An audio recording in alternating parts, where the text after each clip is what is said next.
एक छोटे गांव में रहने वाले राज और सीमा नामक युवा कपल थे। वे अपने विवाह के 5वें साल मना रहे थे।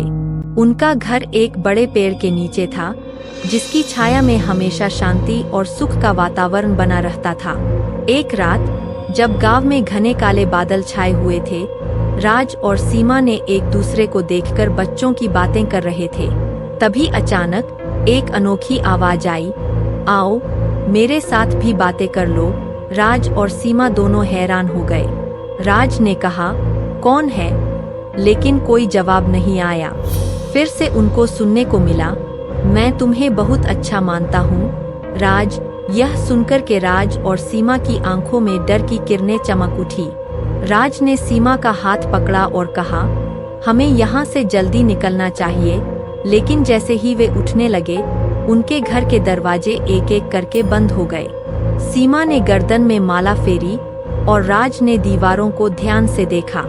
उसे एक परछाई नजर आया, जिसमें एक भूत था जो जोर जोर से हंस रहा था। तब राज ने कहा, हमें उस भूत के हंसी पर ध्यान नहीं देना चाहिए। लेकिन सीमा का मन डर से भर गया था। तभी वे अंधेरे कोने में एक और ध्वनि सुने, तुम्हारी खोज मुझे अच्छी लगी। उनका दिल डर से धड़कने लगा। फिर से वे दरवाजे की ओर देखने लगे और उन्हें एक और चित्र नजर आया, जिसमें भूत नाच रहा था, अपनी आंखों की जिंदगी की तलाश में।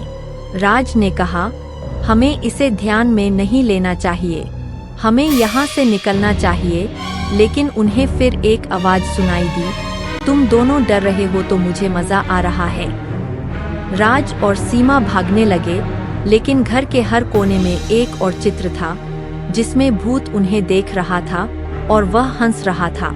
धीरे धीरे राज और सीमा की चीखें गांव के हर घर के कोने में गूंजने लगी। गांव वाले आवाज सुनकर के राज के घर के तरफ बढ़ने लगे और मशाल जलाई।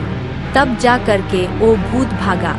इस कहानी से हमें ये सबक मिलता है कि हमें डरने से अच्छा है कि अपने डर का सामना करना चाहिए।